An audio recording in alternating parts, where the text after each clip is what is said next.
notification. So yeah, I want to welcome you to this Scottish Museum Federation event. It's called Interventions in the Museum, Decolonisation and Activism within the museum space. So we have two fantastic speakers joining us today. We've got Nelson Cummins from Glasgow Museums, and we have Matt Sheard from the Wardlaw Museum in St Andrews. So they're going to be discussing their decolonisation initiatives that each of their organisations have begun. And I cannot thank them enough for joining us and agreeing to do this. And they're going to share their experiences, and hopefully this will provide all of us with insight into how all our museums and ourselves can begin and continue the process of decolonisation. We didn't actually discuss who was going first. I have Matt down first because I have it in alphabetical order. So I'm going to go with Matt, if that's okay with everyone. Matt Sheard is Head of Experience and Engagement for Libraries and Museums at the University of St Andrews. He's responsible for everything public-facing that the museums do, including programmes and exhibitions, operations, marketing and digital engagement. He's interested in exploring new ways of engaging audiences and trialling approaches that stimulate behavioural change or contribute to making society more equitable. Take it over, Matt. Thank you so much. Great. Thanks, Chloe. Welcome, everybody. I am just going to share my screen. Hopefully this works. Cracking. Hopefully you can see that. So I'm going to talk about Recollecting Empire, which is a project that's been running at the University Museums in St Andrews for a number of years now and is ongoing. It is a big project. There is a lot I could talk about, and I can't talk about all of it. So I'm going to focus particularly on what we learned about sharing colonial narratives with the public. How do I move on my slide? Aha, there we go. There's a button. Fantastic, great. Oh, I meant to put a lovely picture on this slide and I forgot. Just a bit of context. Museums of the University of St Andrews. Our main museum is the Wardlaw Museum, although we do have a natural history museum as well. And our collections were formed as a museum collection, or began to be formed in the early 1800s. So quite obviously there are some strong colonial links and some strong colonial activity happening within the formation of those collections, although a lot of those objects have been around for a long time before that. We have medieval maces and that kind of thing in there. We try to be audience focused, and our vision is to reimagine what museums can be. So we're not interested in doing what museums already do really well. We want to try new things and to push boundaries. And that means that our exhibitions are almost always experiments, and we're often very clear with our visitors that they are experiments. Recollecting Empire was no exception. So the message of this was that the legacies of empire are all around us, and there are multiple perspectives. And although this was an exhibition, the process was the point behind it. The exhibition was the sort of culmination of the first part of this project. And the project was aimed at looking at two things. How do we better understand our collections and their colonial links?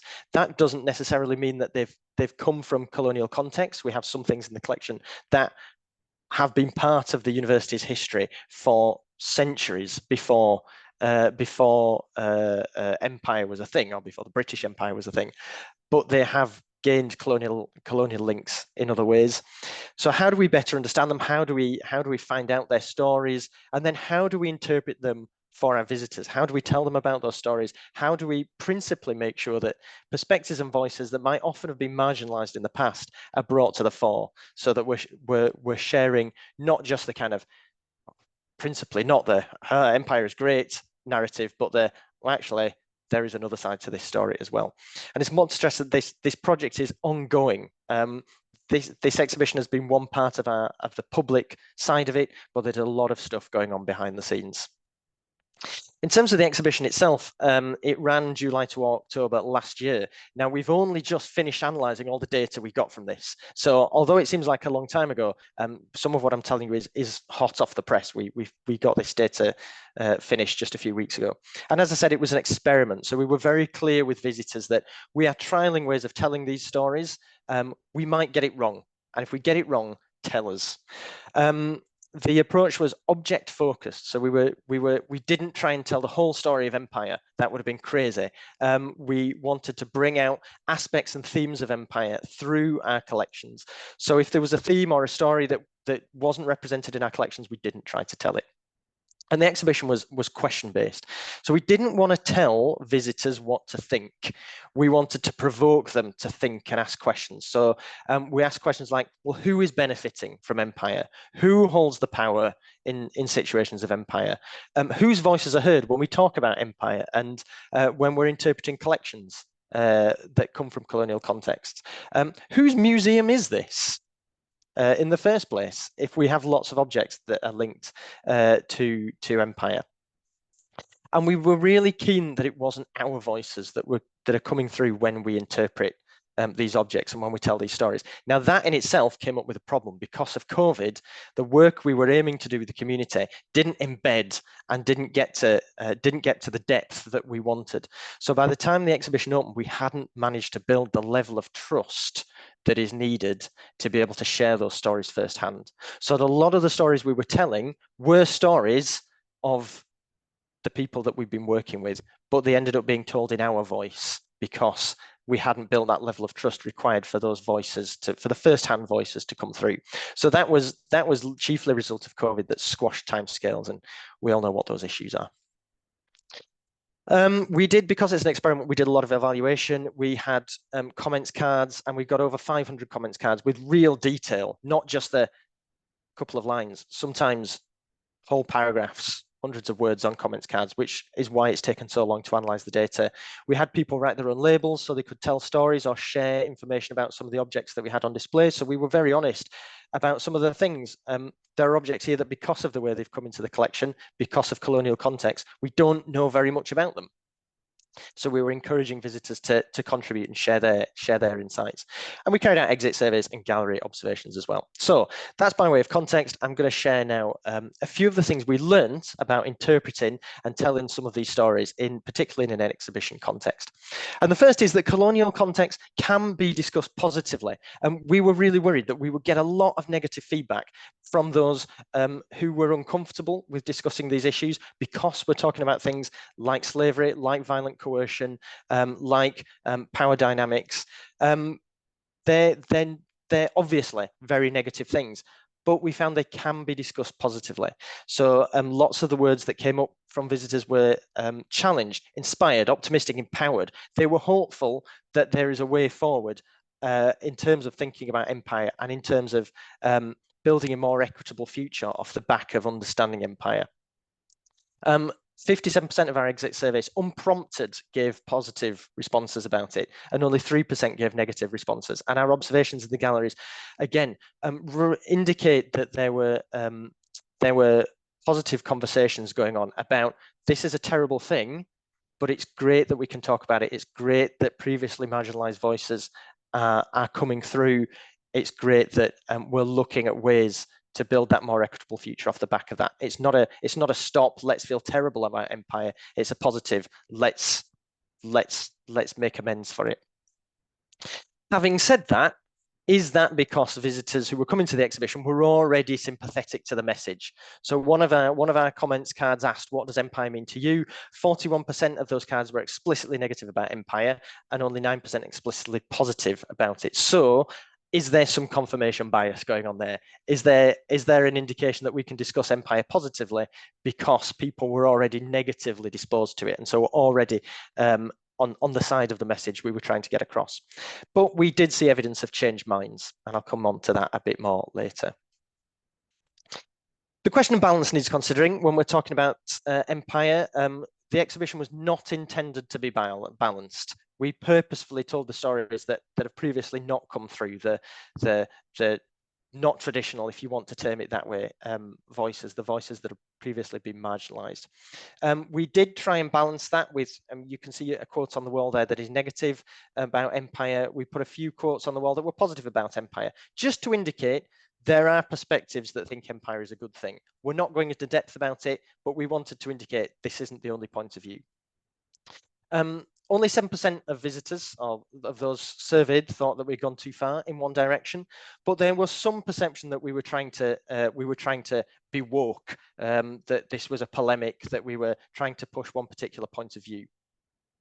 There was also a lot of criticism of any even acknowledgement that there might have been positive outcomes of empire, or that people might have thought there were positive outcomes of empire. And many people saw the lack of balance that we had as a positive thing. They were pleased that we were pushing, hey, empire is a terrible, has had a terrible thing, was a terrible thing, has had terrible effect. So in terms of balance, it seems there's no right level. You need to have clear objectives and stick to them and develop those objectives in collaboration with the partners with whom you're working. Nuance is difficult. We all know this in museums. There is evidence that museums did get the key messages we were trying to get across, but the nuance was less so. So, for example, we had a bell on display, and the point of the bell being on display was to talk about how the way that things have come into collections from colonial context often means we know very little about them. So we were saying this bell is in the collection, in the accession register from the time, it just says handbell, China, and that's it. And we got one comment card, for example, that said, bell made in China, what? It was made in a specific province, China was so broad, criticizing that we hadn't been more specific and sort of missing the point that we were trying to make, that we don't know about it because of the colonial context. Our knowledge is limited because of the way it's come into our collections. Another example is we talked about the different ways that things had come in, and some things were looted, some things were acquired legitimately, some things were acquired in a way that seems legitimate, but are there power imbalances? And we got a lot of feedback that said, that just assumed that everything had been stolen, when it's a lot more complicated than that. So nuance is difficult to get across when discussing these issues in an exhibition context.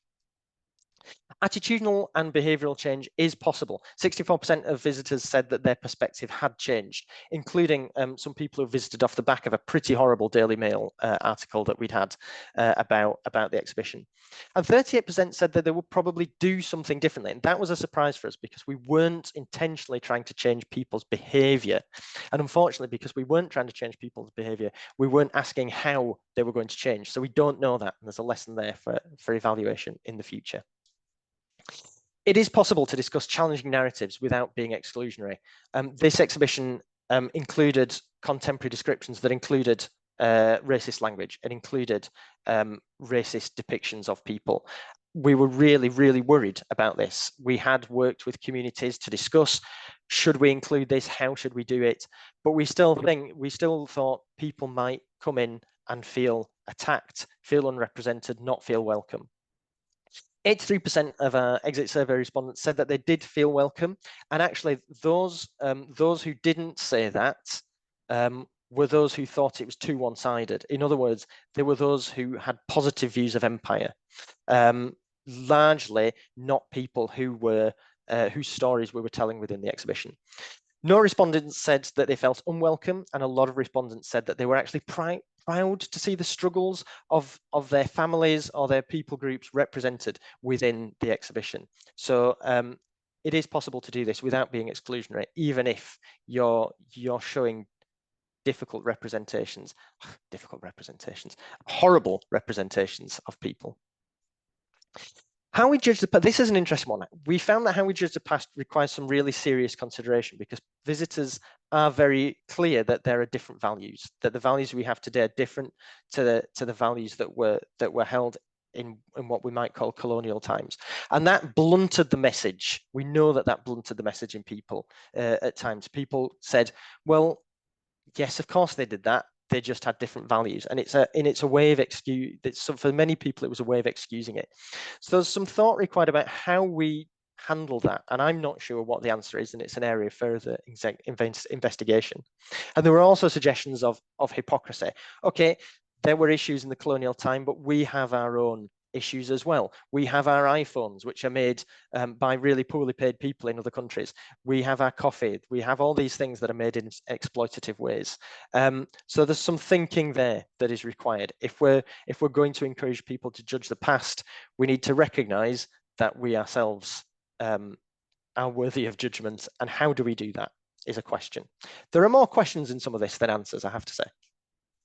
Visitors did recognise that we should and could learn from the past, and that should embolden us to tell these stories and embolden us to the possibility that we can have a positive impact and build a more equitable future. Our lack of knowledge caused problems. We tried to discuss why, again, colonial context means that there are a lot of things about our collections that we don't know. And there were responses that were upset that we didn't share particular details. So we had images of, particularly of Inuit communities, and we did not know the identities. And we talked about the fact we didn't know the identities. We did work with communities to discuss whether we should include these pictures, because obviously they can't consent to have their pictures in there. And we decided that we could for this particular group, not for every discussion about including photographs of people. But for this one we did. And although we discussed that we didn't know the identities of people, we did have upset visitors. Even in an attempt to reclaim their narratives and truer history, these people remain stripped of their identities. So that again comes back to the issue of nuance. Care must be taken in how we use language. We made a point of discussing language and how we can unintentionally, in the way we use language, perpetuate colonial narratives and perpetuate colonial points of view. But we fell into our own trap. We referred to China, which some visitors pointed out. Actually, you know what? You shouldn't be calling it China. That's a sort of Western. That's a sort of Western approach.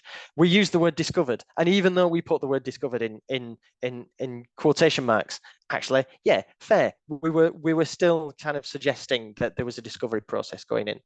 And visitors also raised the fact, well, you're talking about colonialism. You're talking about things that have come from different countries with different languages, but all of this is in English, which again is a really fair point. How are we representing people, and who is being represented if everything is in English?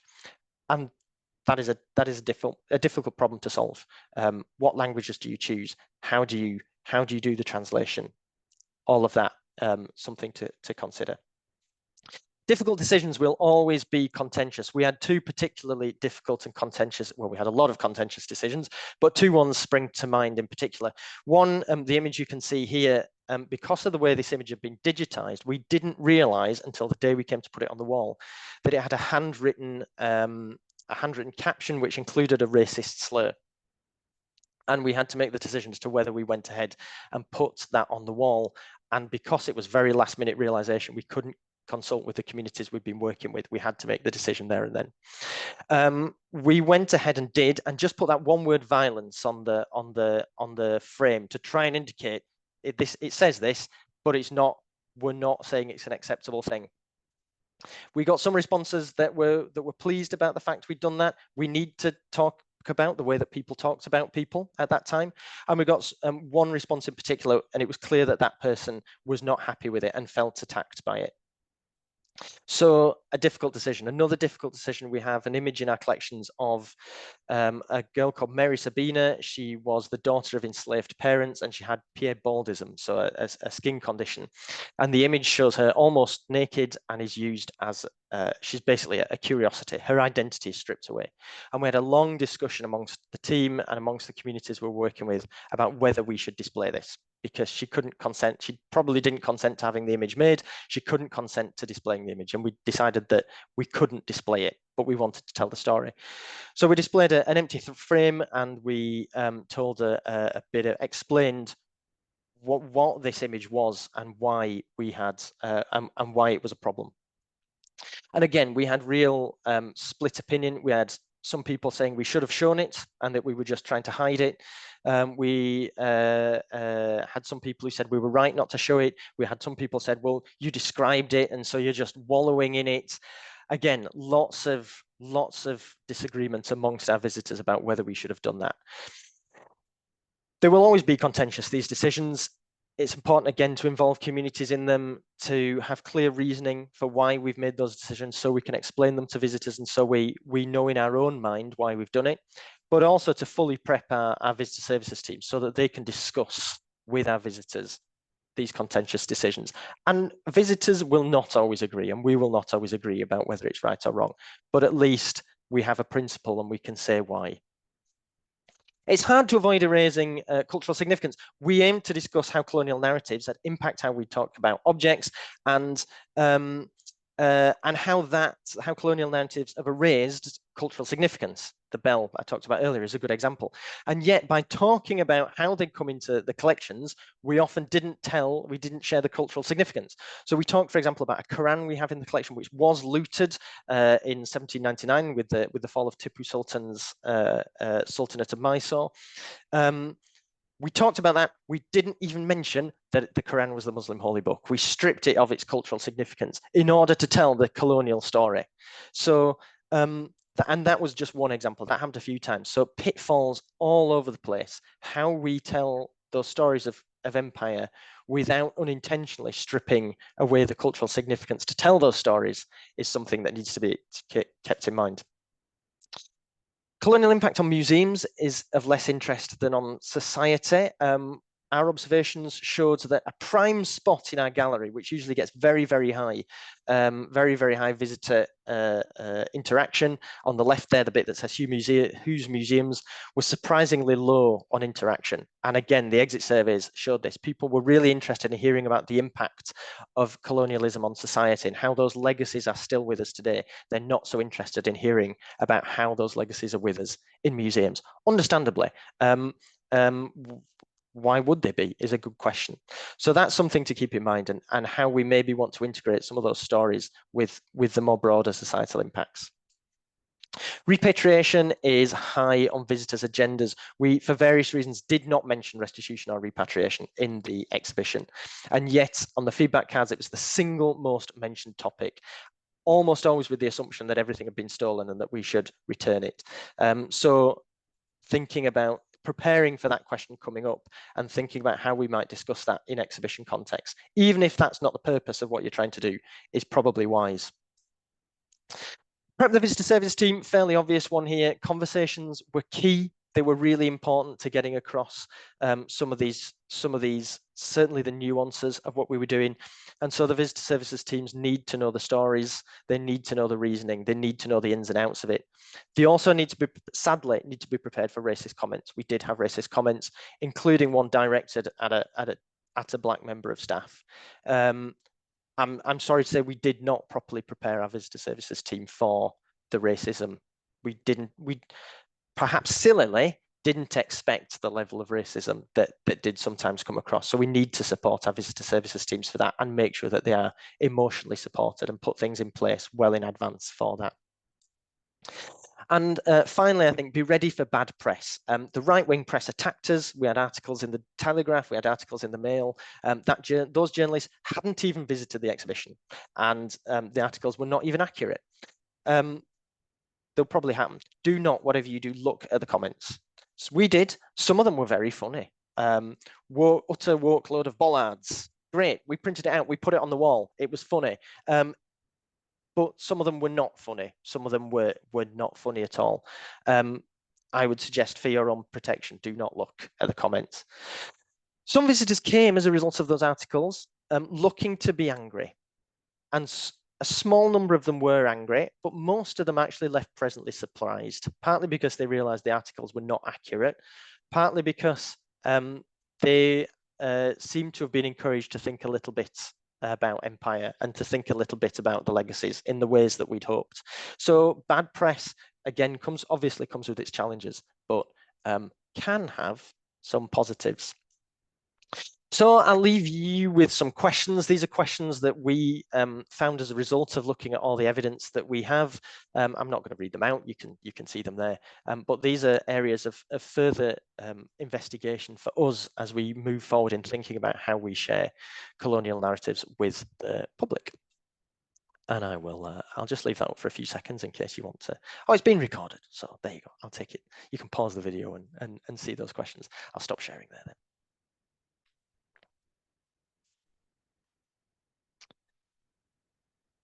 Great. Lovely. Thank you, Matt. That was amazing. Does anyone have any questions before I press? Okay, so we are back to recording. So I would now like to welcome Nelson Cummins. So Nelson is Curator of Slavery and Empire for Glasgow Museums. He previously held the role of Communities and Campaigns Officer at the Coalition for Racial Equality and Rights. He was also a community curator for the Curating Discomfort intervention at the Hunterian Museum and Art Gallery in Glasgow. So take it away. Sorry. And yeah, thanks everyone. Good afternoon, everyone.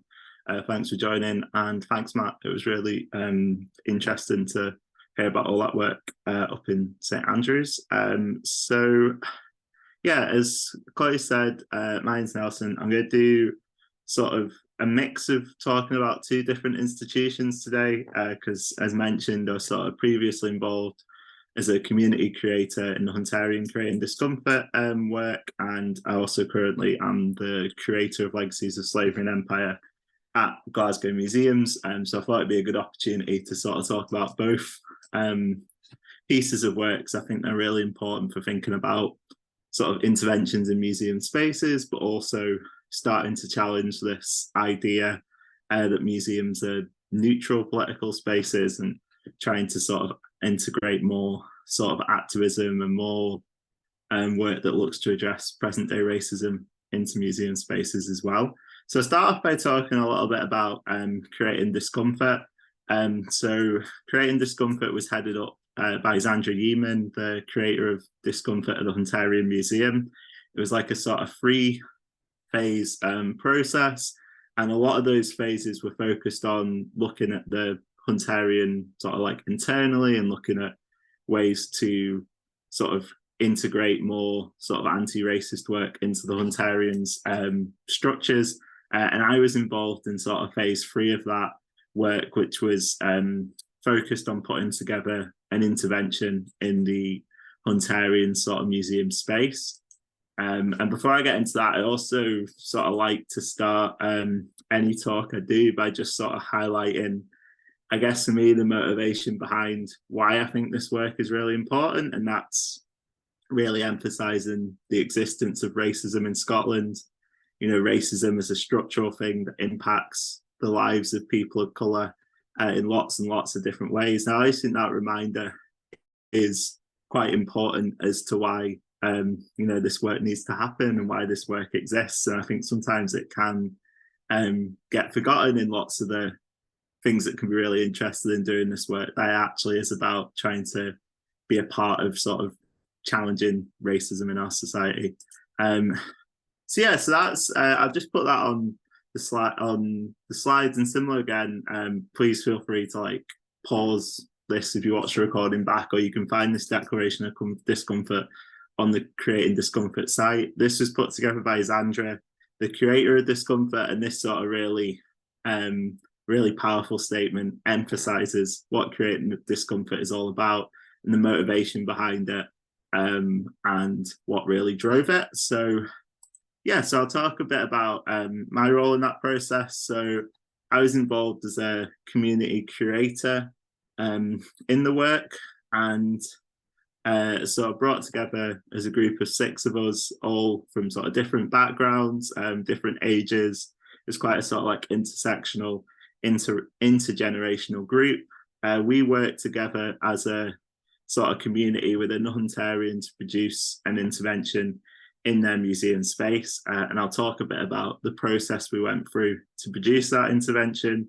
And the group itself was sort of brought together of people who had sort of like different knowledge and different expertise, different interests, all people who'd lived in Glasgow for different lengths of time. And I think all people as well who you wouldn't, particularly some of us, like you wouldn't particularly think of necessarily traditionally as being interested in museums work. I mean, I know I myself, before I got involved in Creating Discomfort, actually wasn't particularly interested in the work of museums, which seems a bit mad to say now I work at one. But I think that's partly because being involved in this intervention work definitely changed my perspective quite a bit. So the process itself, so what I put up on the slide there is like a image of a sort of illustration of a facilitated conversation we had as a community creator group at the start of the process. So this conversation was facilitated by Zandra, and it involved the 6 of us sort of having a conversation that was sort of watched by an audience made up of Hunterian staff staff from across lots of different groups and from across the museum. And this conversation was about, sorry, that's buzzer going off for the building. Hopefully that doesn't get repeated. So the conversation, I guess it was very much about like sort of establishing who we were, establishing the perspective we were looking to bring into the museum space, and also how in being involved in this process of creating an intervention, we could all work together. And I really liked it as a way of sort of starting a process of community working, because I've been involved in other sort of community projects and things like that, and had never witnessed anything like that before. And I think it really was like a breath of fresh air for like being invited into a space and actually getting to sort of talk a lot about who you were, feel quite, I don't know, valued, or like your voice would be listened to quite early on, which can unfortunately can be surprisingly rare in community work and processes like this. Quite often initial meetings are very much like you being told what you're being brought there to do, and this felt a bit different. So that was a good way to sort of start the process off before we went into the, I guess, more technical process of producing the interventions. So in producing the interventions, we sort of worked closely as a community curator group. We also worked closely with subject curators from the Hunterian. So we had several meetings with them to sort of talk to them about objects within the Hunterian's collection, about how we could see ways that, you know, empire and colonialism might connect to them, and how that perspective is sort of important to, I guess, understanding the objects, understanding what was present in the Hunterian and things like that. And that was all to sort of get the creators, I guess, thinking a bit about how empire relates to the parts of the collection that they had responsibility for.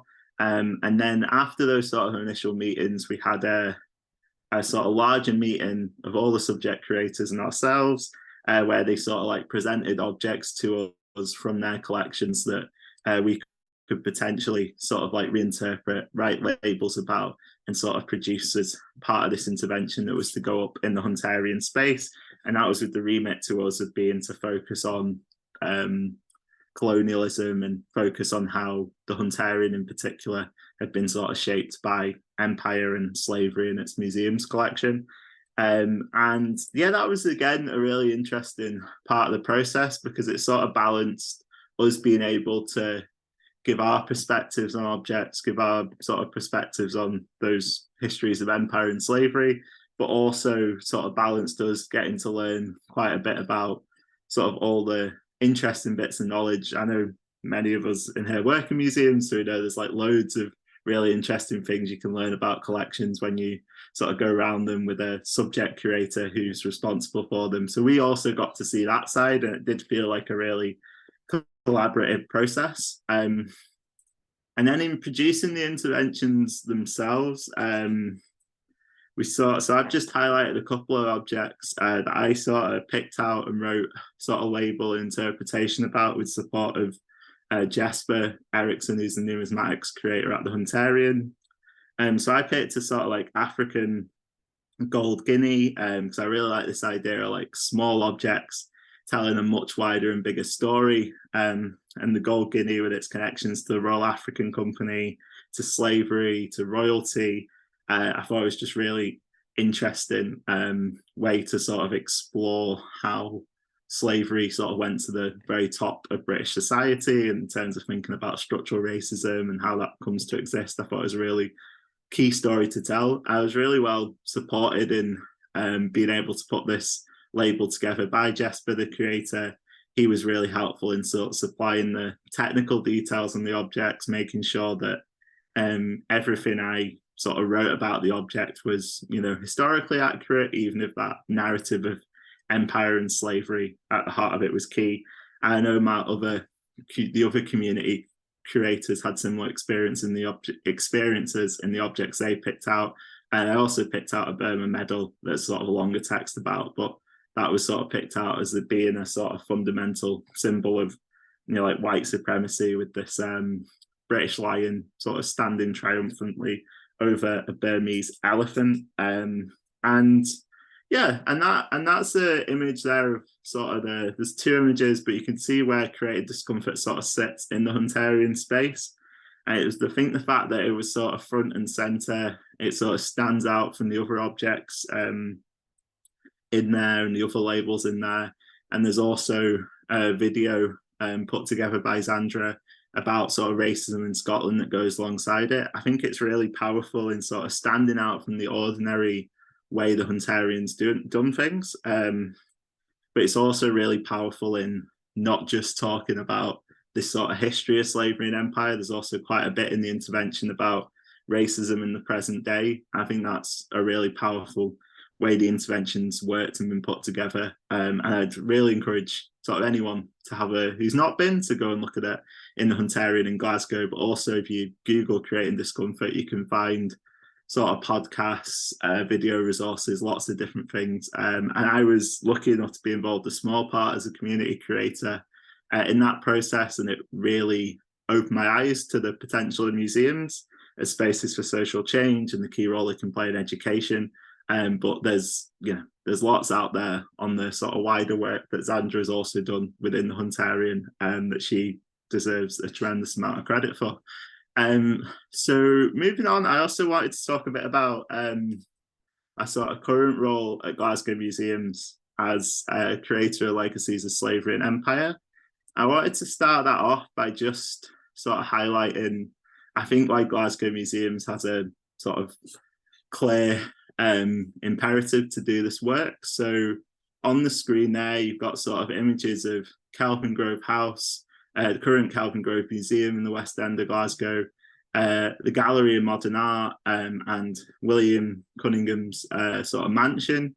And they're really sort of the Cunningham Mansion and Kelvingrove House, I think, are really key for establishing why it's imperative that Glasgow Museums does this work. So Cunningham Mansion belonged to a man called William Cunningham, who was an enslaver, who made lots of money from trading tobacco produced by enslaved labour.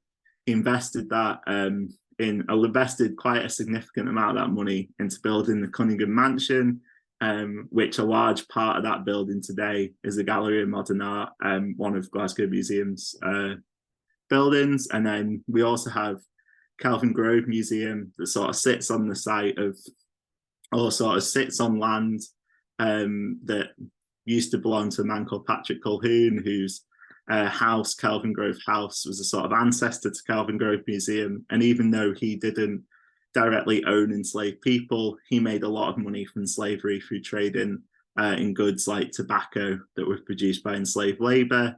And also Kelvingrove Museum itself, the sort of history of the foundation of Glasgow Museums and museums like Kelvingrove, and some of the money that went into the founding of other museums in Glasgow is deeply connected to empire through these like the 1888 and 1901 international exhibitions that I think we would really refer to as being like empire exhibitions today.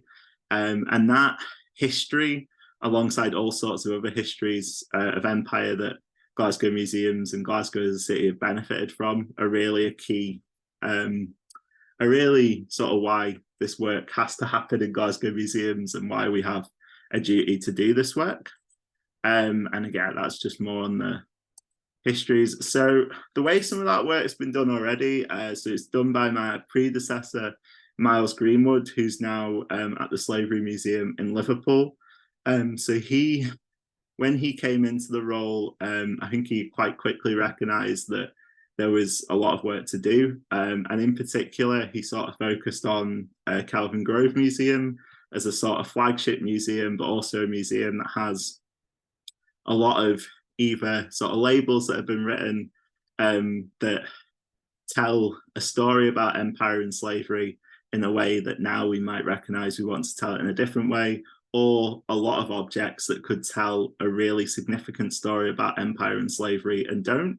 They've chosen to focus on another subject for whatever reason, but he sort of recognised a lot of that existing within the museum space. And he, with support from we've got a group working with Glasgow Museums called the Sheard Cultural Heritage Changemakers Group, who are a group of young people South Asian heritage who are doing lots of work with us in this area to focus on legacies of slavery and empire. So Miles with that group produced a set of interventions throughout the building at Kelvin Grove. So these big red panels sit in the centre hall at Kelvin Grove, and they sort of talk about the history of the building. They talk about Scotland and empire. They offer visitors the opportunity to feed back in, you know, what they'd like to see from this work, what they think of this work, things like that. And I think it's a really, like, I really like the interventions. So I think it's good that they're sort of really central in the building. I think it'd be quite hard to go into Kelvin Grove. If anyone's been, you know how big Kelvin Grove is, but it's quite hard to go into Kelvin Grove and not see them, not engage with them, and actually not read them and get that understanding, particularly the history of the building, but of Scotland and empire. I know lots of people go into museums for lots and lots of different reasons, but I think we have a duty, if our spaces are so connected to empire, as a lot of Glasgow museums are, to make sure visitors have a really good opportunity to engage with that history and get a bit of an understanding of that history. And that's why I think those interventions are really good.